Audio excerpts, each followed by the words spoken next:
At 16, my family cast me out so their perfect son could thrive.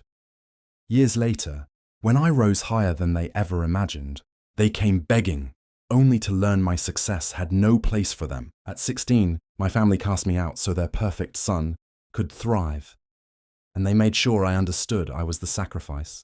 The night it happened, my suitcase sat open on the hallway floor while my mother folded my clothes with mechanical precision, as if packing for a vacation I hadn't agreed to take.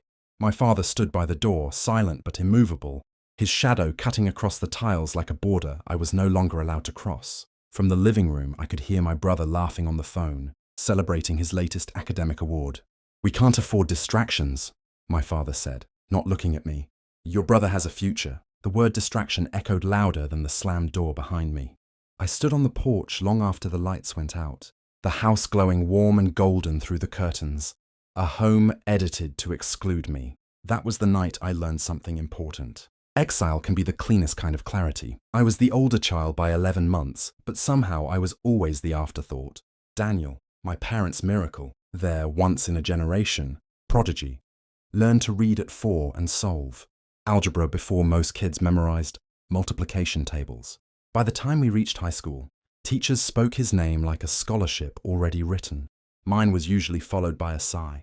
I wasn't reckless. I wasn't cruel. I just wasn't exceptional in the way they could brag about at dinner parties. I preferred building things quietly, fixing broken laptops, teaching myself code from outdated library books, sketching business ideas in the margins of my notebooks. When I tried to share them, my father would nod absently, then turn back to Daniel's trophies lined along the mantel like sacred relics. At family gatherings, relatives would ruffle my hair and ask what I planned to do with my life, as if I were a blank draft waiting for edits. Daniel's path, meanwhile, was spoken of as destiny.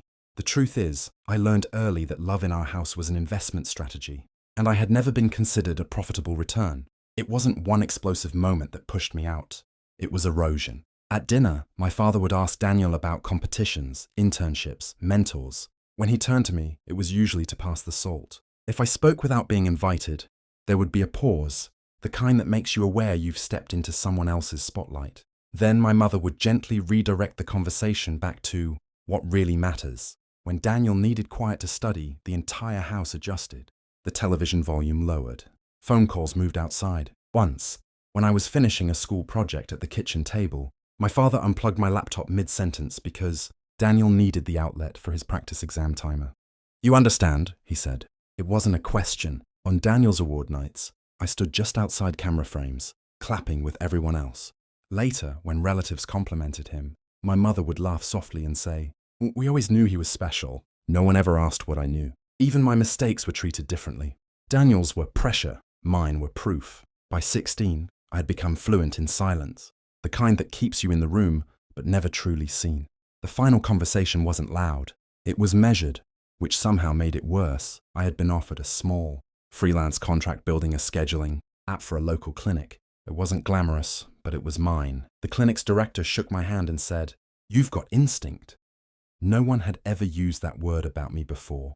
When I told my parents, I expected indifference. I didn't expect strategy. My father listened, fingers steepled, then said, "This is exactly the kind of distraction we can't afford, right?" Now, Daniel was preparing for a national competition. The household had to be focused. My late nights coding, clients calling the house line, the faint hum of ambition, all of it was inconvenient. "You can revisit hobbies later," my mother added gently. Hobbies. Something inside me settled in that moment. Not shattered, settled, like dust after impact. I realized they weren't protecting Daniel from failure. They were protecting him from comparison. That night, I accepted the contract anyway. I worked from a borrowed laptop at the public library, finishing the project 2 weeks early. When the clinic paid me, I didn't feel triumphant. I felt independent, and independence, I understood, was the only revenge worth pursuing. I didn't leave with a speech. I left with a spreadsheet. The clinic project became 2 more referrals. 2 became 5. I registered a sole proprietorship the week I turned 18, filing the paperwork. Myself after studying business, law forums and government guidelines. Late at night. If love in my house had been conditional, I decided my future wouldn't be. I tracked every payment, every invoice, every hour. I built a portfolio site under my own name. No family photos, no references to where I came from, just results.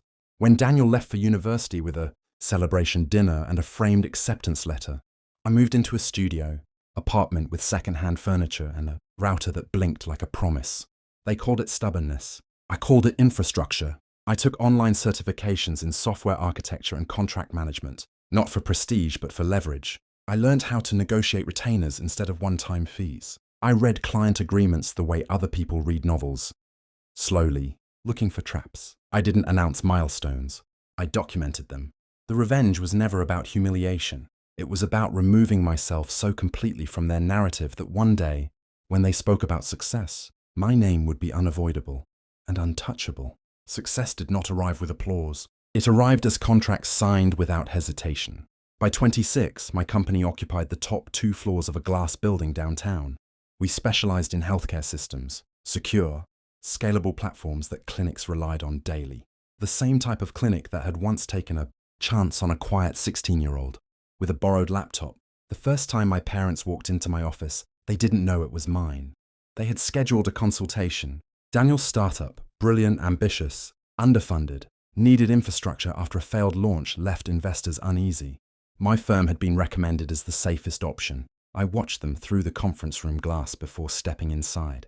My mother's posture was smaller than I remembered.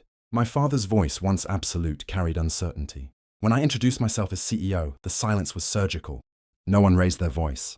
No one apologized. They explained their needs. I explained our rates, our non-negotiable terms, our strict conflict of interest policies, advance payment, full compliance, no exceptions. They nodded. The contract they signed that afternoon was the most expensive one Daniel had ever agreed to.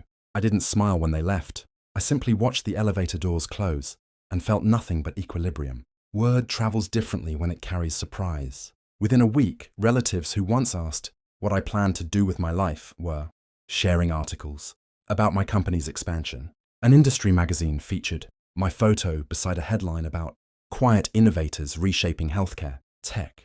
My inbox filled with congratulations, some sincere, some strategic. My parents called twice. The first time, my mother's voice trembled with something that might have been pride, or might have been regret. "We always knew you were capable," she said carefully, editing history in real time. The second call was from my father. He spoke about partnership, about family synergy, about how Daniel and I could be stronger together.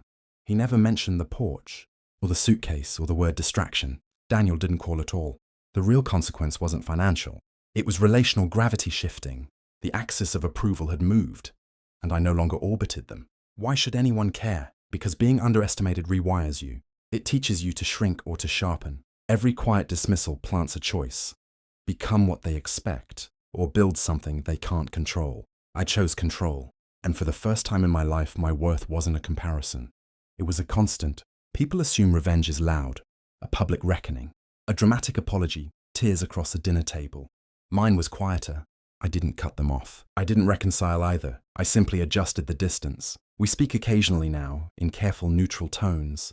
They update me on Daniel's progress. I update them on nothing personal. The boundaries are polite and permanent. The strange thing is, I no longer feel the need to prove anything. Success stopped being a weapon somewhere along the way and became a structure, something stable enough to stand inside, without anger echoing through it. I've started mentoring students who remind me of who I was at 16. Overlooked, underestimated, waiting for permission that will never come. I tell them what no one told me, that independence is not rebellion. It's design. My future isn't about surpassing my family anymore. It's about building without their shadow dictating the shape. They once chose which son was worth investing in. I chose myself. And that decision, made quietly, on a night with a packed suitcase and a closed door, is still compounding.